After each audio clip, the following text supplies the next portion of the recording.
All right. Players of the game: on defense, Tanner Vallejo. Offense was Shane Williams-Rhodes. Special teams was Darren Lee. Offensive lineman of the game, Reese Odiambo. And D lineman was Tyler Horn in the game. Idaho State, 1-1. Last time we played them was in 2008 here. They're doing a nice job on the offensive side. They're averaging 476 yards a game, 34 points. QB's already thrown 7 TDs, so he's done a nice job. You see these guys doing some good things, moving the football. On the defensive side, like we've seen in the previous games, 3-4, the multiple front, which has been similar. I think that's what most teams are showing now defensively. They had a shutout in the first game on the defensive side. These guys were a playoff team this last season. And then special teams, they have not attempted a field goal this year. Are some interesting facts at this point. But, a very well-coached team.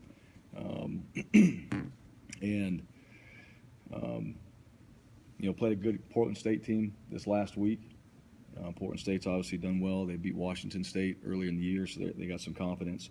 And we're looking forward to getting back on the field and having an opportunity to play. So with that, open it for questions. Well, Harsin, after the game, we talked about kind of some of the sloppiness and undiscipline, the penalties and things. When you looked at the film, what did you see kind of contributing to those kind of issues? Yeah, I would never say sloppy. There were some plays that we didn't make. I don't think we go out there and play sloppy football.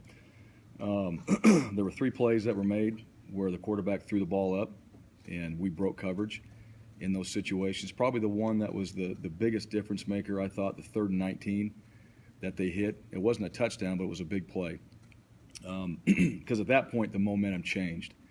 And that's one thing in the game. You're trying to keep that, and it's going to go back and forth, but they changed momentum there.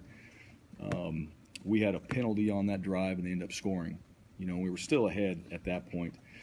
I think overall as a team, there was plenty of mistakes in there. There were in the first game too, and that's, the evolution of us growing as a football team and getting better. You learn from those mistakes. The disappointing part was the penalties that we had those that many in the game. There's always ones in there that you kind of question, but it is what it is. It didn't change. So we got to clean that up and be a more disciplined team when it comes to that. Execution, I thought there were some really good plays that we made out there. I thought some guys played really well, but there are key plays, and it's not just one play, but there are plays in the game that were one play in a drive, one play in a certain part of the football field that did change the game. And ultimately at the end, we have a chance on a 4th down to try to win the game, and they made a play, and you got to give them credit because they made that play. We also put ourselves in position to try to go down there and score and put a 2-minute drive together, and that's one of the areas that we didn't do a very good job at. And like anything else, win or lose, we have a 24-hour rule, but we treat it all the same. We go back and we evaluate, our standards of the game. You'd like to do that when you have a win. This time we had a loss. And, the key ingredient to me is the turnovers. It still comes down to that. We did not win the turnover battle. We didn't win the turnover battle in the first game, and we were fortunate enough to win. When you do that, statistically, you lose football games when you don't win the turnover battle. And that's something where we've got to be stingy with the ball on the offensive side, and we've got to find ways to create on special teams and defense the turnovers so we don't put ourselves in that position. But, I told the team there's, we got to get better, and in a lot of ways. We, all 3 units, we have plenty of areas to improve, and as long as we're all on the same page that that's what we need to do, then we can be a pretty good football team. And we'll find that out this week as we prepare and we go to practice. We have our meetings tomorrow. I thought our guys were very good in our preparation last night, just the mentality. And, I think the opportunity to come back and play and fairly quickly is a good thing for us. Just going back to those penalties real quick. After the game, you said something along the lines of somebody might have been kind of flinching or something might have been going on up front in terms of the false starts maybe, and they were kind of awkward because the plays would almost be allowed to happen, and they seem like delayed whistles or just kind of an awkwardness to it. Yeah, I don't know. You know, I've got my opinions, but it doesn't change the game. You know, so bottom line is we can't have penalties. And we slowed ourselves down with them. Whether they got called early or late, we still had them. And, you know, penalties there's not a stat that really says penalties win and lose games, but it does change the momentum of games. And that's where it probably affected us, you know, as we get into a rhythm on offense, which the drives that we score on, you know, we're in a pretty good rhythm. And, you know, we can't put ourselves in a bad spot with penalties. So regardless of my opinion of it, it doesn't change the outcome. The offensive line, I think, was whistled for 5 of those penalties. Gave up 4 sacks also. Just curious, the running game struggled. I mean, just curious your thoughts on the offensive line's play in that game. Yeah, obviously the penalties, we just talked about that. You know, we need to clean that up. The sacks, it's a combination. You know, it's O-line. You know, quarterback's got to get rid of it at times. You know, you don't want to take sacks. Run game, you know, it's a combination too. I thought the O-line against a good front seven did a pretty good job. You know, they held their own in there. They created lanes, and you know, it's a whole team effort when it comes to running the football and everybody doing their part. I mean, nobody ever talks about it, but you know, receivers, quarterback, footwork, tight ends, everybody's involved in the run game, and it could take one guy to mess a play up, you know, in a situation like that. So, no, it's not on the O-line completely. We do need to run the ball better. We got into a short yardage situation and didn't get it. We're going to be in that situation again, and we're going to find ways to get it.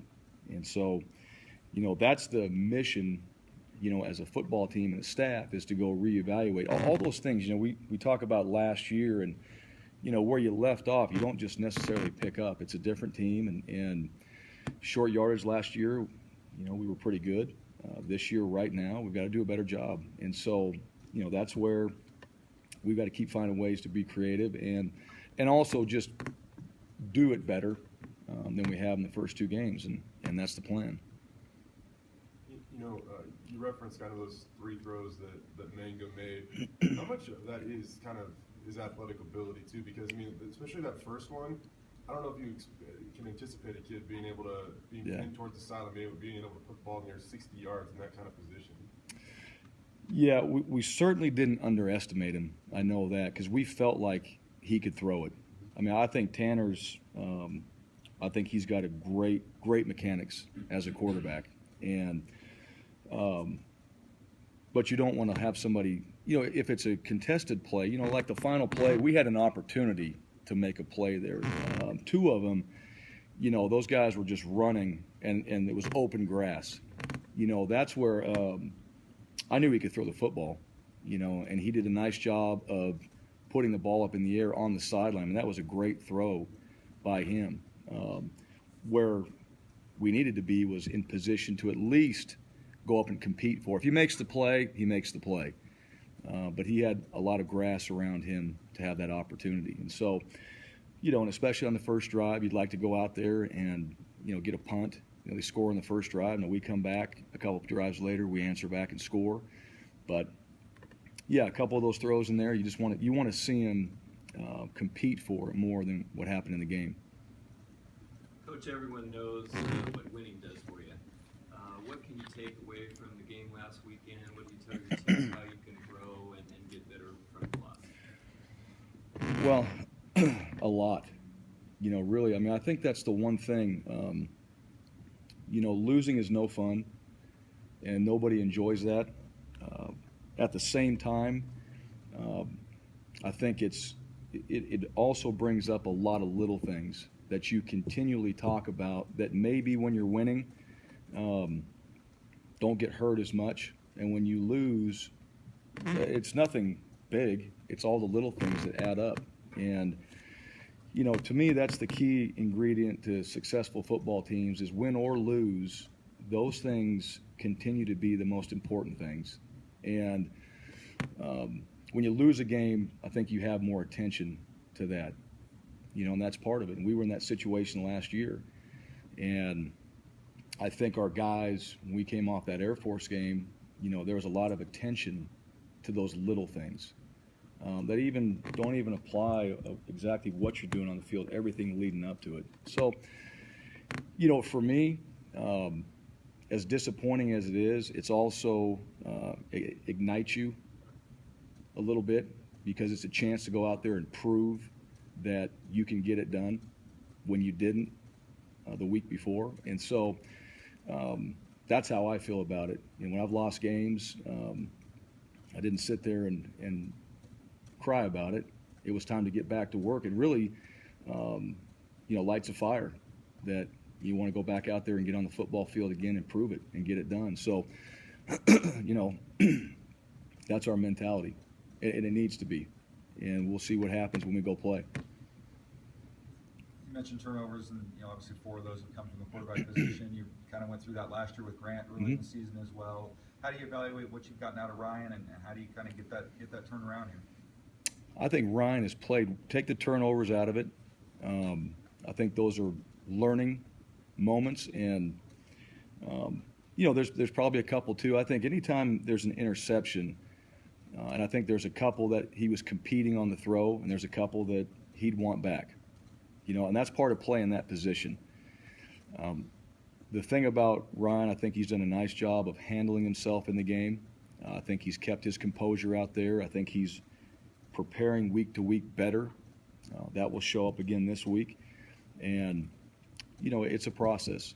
At the same time, we need to eliminate the turnovers. We got to be stingy with the football. And the hard thing for a quarterback that nobody knows is, you know, we can call 3 bad plays and they can be covered, and the answer is to throw it away. And, you know, the mature thing as a player at that position, that's what you do. Regardless of everybody shaking their head and it's, you know, what's he thinking, what's he doing, why isn't he throwing it there, had wide open guys. You know, that wasn't it. And the answer was, you know what, we punt the ball. You know, and that's disappointing too. At the same time, those are the right answers, and only we get a chance to see that. To me, that's the maturity, you know, where I thought Grant, you know, took that next step, is he would pull it down and run it, or he threw it away. And if that meant we had to kick and play defense, at least we didn't turn the ball over. The drive ended in a kick, which is what we want. And, you know, that's just where we're at. You know, Ryan understands that. It's actually doing it. It's continually talking about it every single week. Whether he goes without throwing a pick for 6 games, we still talk about it every week the same way, being stingy with the football. And so this week in practice, you know, that will show up. I think he's practiced well that way. You know, and BYU, they made plays too. Their safeties did a good job. They disguised, they moved.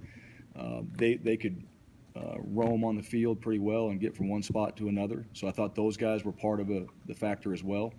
But you learn from that when you play players like that and looks like that, and that needs to show up in the next game. Kind of sticking with Ryan, how much of a learning experience have these first 2 games been?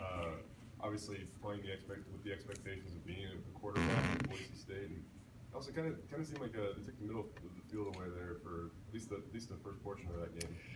Yeah, they did a good job. You know, Shane, I thought Shane, you know, we did a good job. Coach Drinkwitz did a great job of finding ways to get him the football, and he made a lot of plays.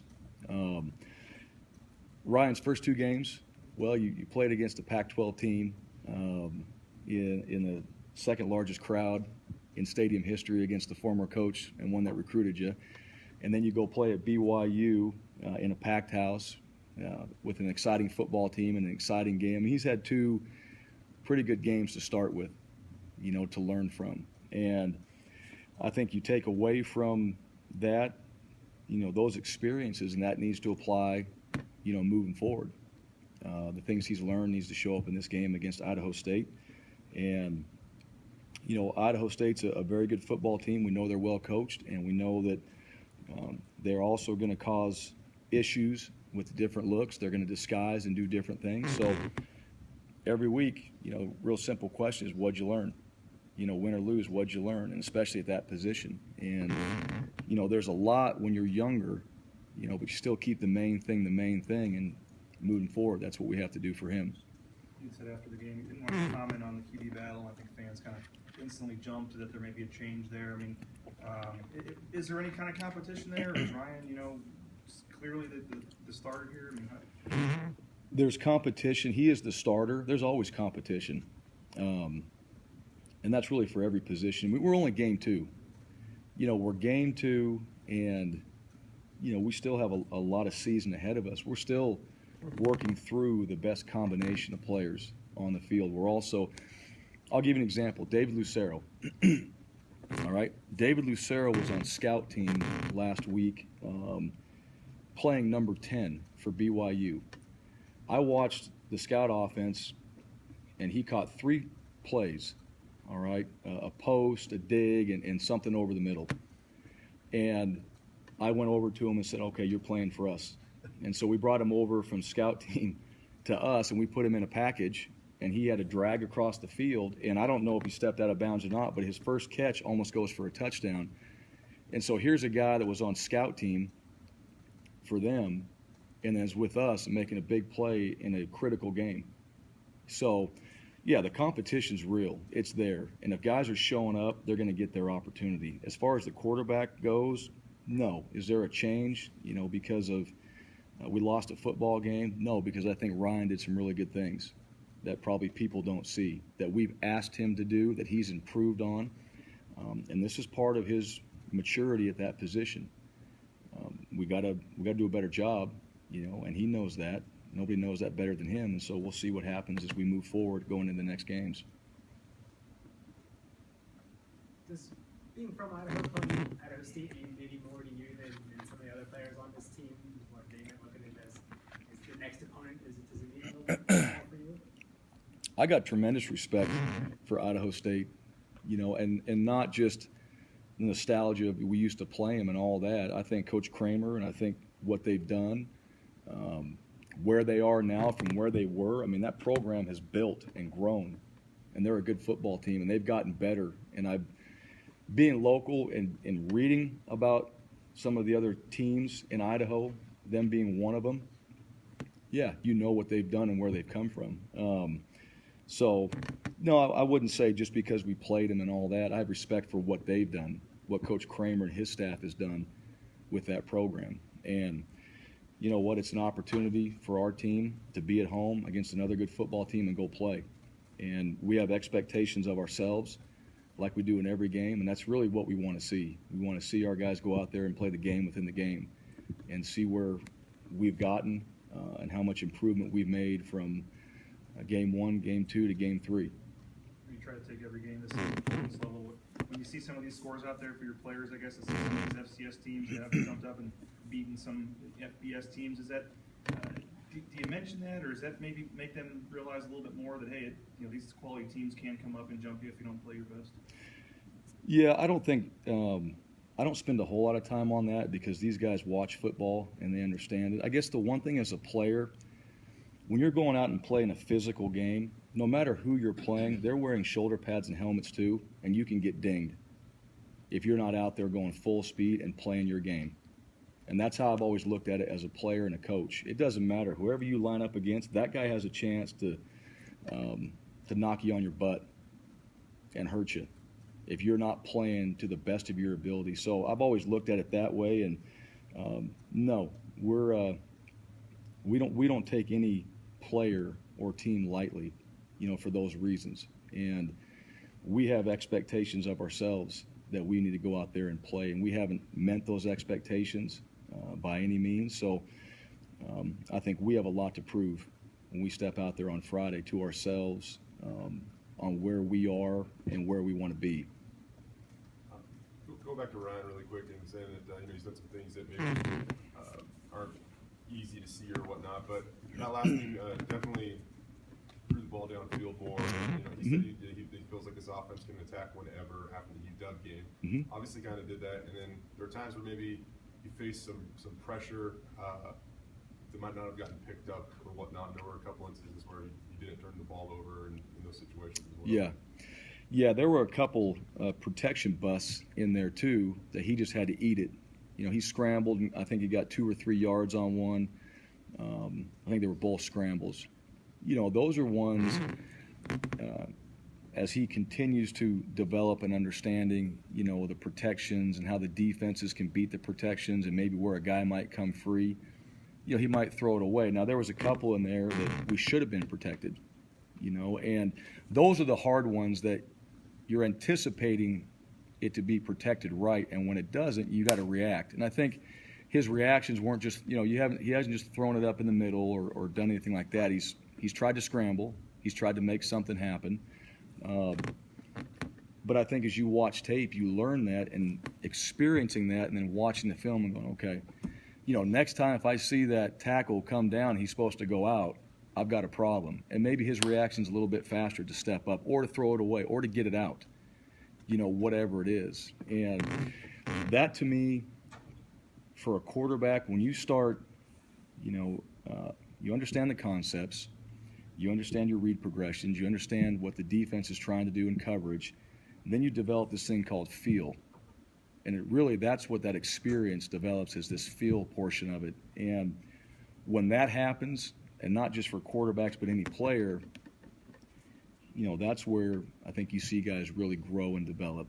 And I think Ryan is on track of getting that feel because he understands it. He knows what happened, and it's just a matter of doing it a little bit more and developing his game.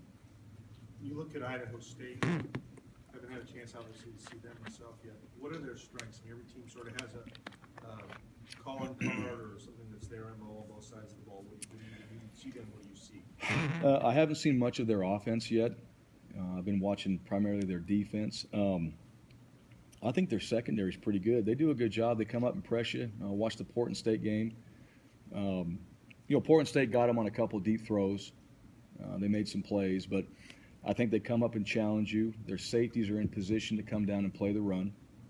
So I guess without picking every player and kind of taking a piece from each one of them, I think overall their physicality, they try to be physical when they're playing. That seems to be a mindset they want on defense.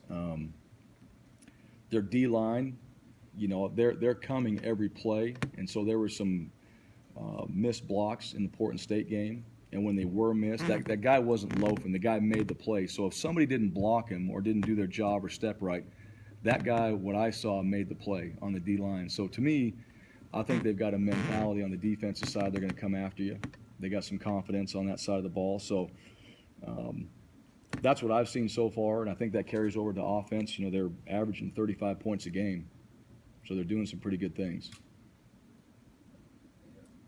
I don't know how, I'm sure you saw the film, but during the game, the punch of Chancellor James got a lot of attention. BYU's come out and said they're internally disciplined him, and normally you would probably go to the Mountain West if it was a conference game and say something, but what's your reaction to that whole situation? Is there anything you can do to say, hey, maybe there needs to be a little more penalty there?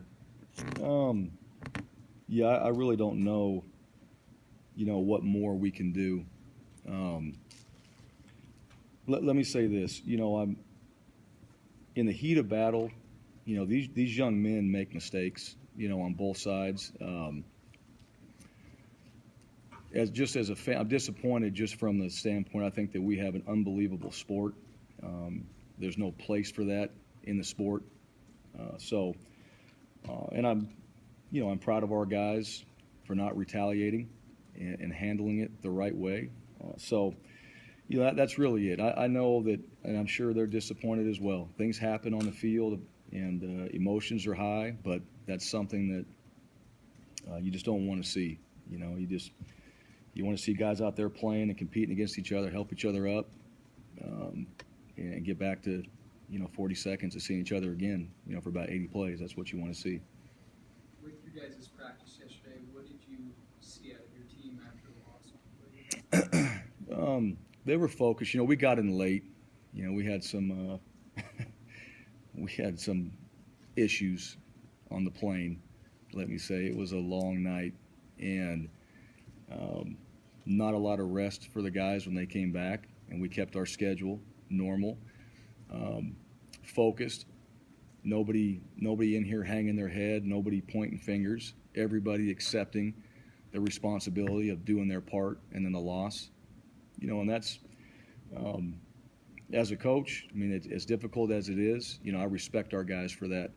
And they went out, they hit the field, and they hit it running. And we had a shorter, condensed Sunday than normal just because we needed to get guys out of here and get them rested for school. But their attention to detail, their focus, it was what you wanted it to be after a game like that, a hard-fought game and a loss. And I fully expect those guys tomorrow when we show up and have our team meeting, they'll be the same way. I think they're all eager to get back on that football field, prepare this week, and get back out there and play. Jeremy has all 5 of your guys' touchdowns this year. He's been a big threat in the running and the passing game. Is this the type of production you expected out of him? Has anything surprised you? No, he's done a great job. I think his best games are yet to come. I think he's feeling it, getting back there and just carrying the ball. And a lot like the quarterback position, I think it's a feel, where the guys up front, you get a better feel for kind of what their angles are and if they're going to stay with the block or come off to the next level, and he's experiencing that, and you're starting to see it, with some of his runs and the production he's got. He has gotten, from game to game, in my opinion, that second effort has become more explosive. That's what it seems like to me. He's got a very good second effort.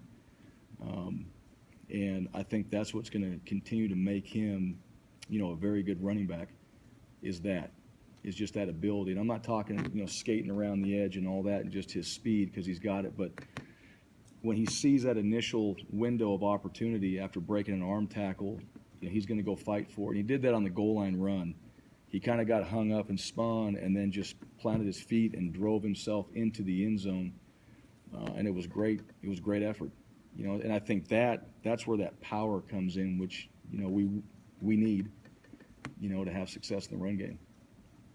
What'd you think of Mercy's performance on Saturday against Hebrew with his defense? Yeah, both he and Chance, Mercy went right out there when we substituted that position, and I think his first play was, I think they ran off to the left there, and he had a negative play on the running back. He's a smart football player. He's physical. I think, he and Chancellor James together playing that nickel position, you got 2 really good players that can go in there and stay fresh. Both guys can cover. But in the run game in particular, they're both long, and, when they have an opportunity to make an open field tackle, I think both guys did a nice job of that. Looking at the defense, there were some opportunities now that there could have been some big runs. We made some really nice open field tackles in the run game. And, so that was a positive. But those 2 guys, and Mercy, I thought, did that and really showed up. So, like I said, you lose a game, there's still guys out there fighting, and they're still competing, and they're still working hard, and they prepared well, and it doesn't go your way. It's not like everybody just quit, and those guys are great examples of it. And I thought Mercy played really well in the game. You have a tough loss like that, and you get stuck there for a few more hours. How did you see the guys handle that, and what did you get as coaches? Do you start watching film right away on the plane, and then from a scheduling standpoint, when you lose the day this week, what do you lose? Yeah, our guys handled it really well. I think that adversity that you talk about all the time, that was a situation that we were in, coming home and off a tough game. We changed planes, and nobody batted an eye. We just grabbed our stuff, got in the plane, got home late. They got their gear turned in, all that, did what they were supposed to do. So I was proud. I told those guys, I'm proud of those guys, how they handled it, and then, you lose that time a little bit, so we shortened up, we adjusted. Coaches were watching tape. You get on your iPad right away, you take a look at it. I usually don't do that, right after a game. Some guys do. I'll come in the next morning and watch it. And then this week, what we did is we kept our normal schedule.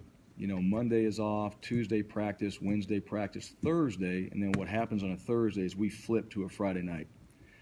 So what we lose is basically our Friday walkthrough. which is a lot of special teams, a couple situations, and so we make all that up in our practice. And Thursday night becomes Friday, and to me it was, especially coming off that game, you got to give these guys a day off, to recover. We tried to practice today. I don't think it'd be very effective. School schedules are set for Mondays off, so these guys can get their work done and do their labs and different things, and so we don't mess with their schedule. And then I think by the time we hit Thursday's practice and we flip it to a Friday night, after what we just played in, we're going to be ready to play. And so, I just wish the game was bumped up a little bit earlier on Friday so we could get out there and get after it. But that's our schedule, and our guys know that, and I think it'll give us the best recovery time and also get us prepared to play. A couple of things. I don't know if you anticipate maybe what's going on with Antoine Turner, and then Tuba Pietà finally got a chance to play in a college football game, and he did it in front of a lot of family and friends as well. Yeah, Deuce getting a chance to play was good. He's only going to get better.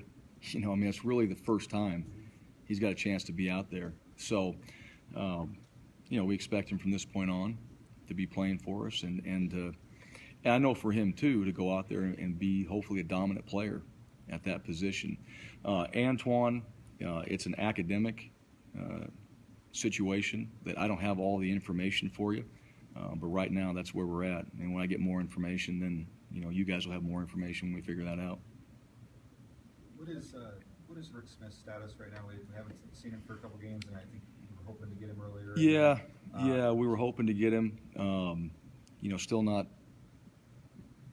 able to play at this point.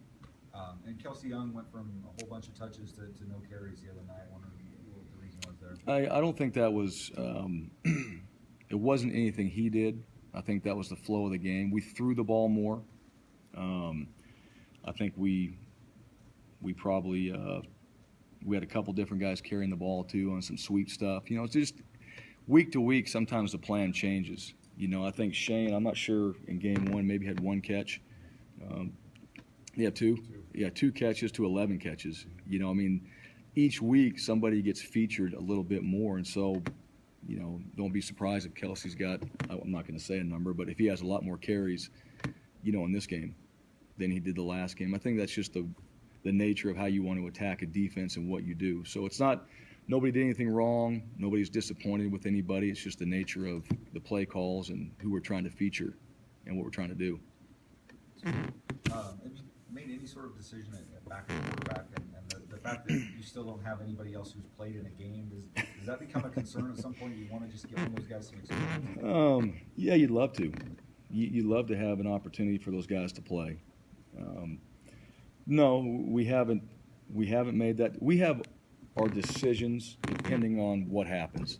Let me just say that. All right. So, but we haven't had to make that decision yet. And, so we have a plan at the backup position, but it depends on kind of what happens. And so, but to answer your question, yeah, you'd love these guys to get in there and play. And I know they would love to get in there and play. We just haven't been in those games. And fortunately, it's not because somebody gets injured, but hopefully we have an opportunity to get into a game where, we can see some guys go out there and play a little bit more. It's 7. It's not 8:30. It could be worse. What's that?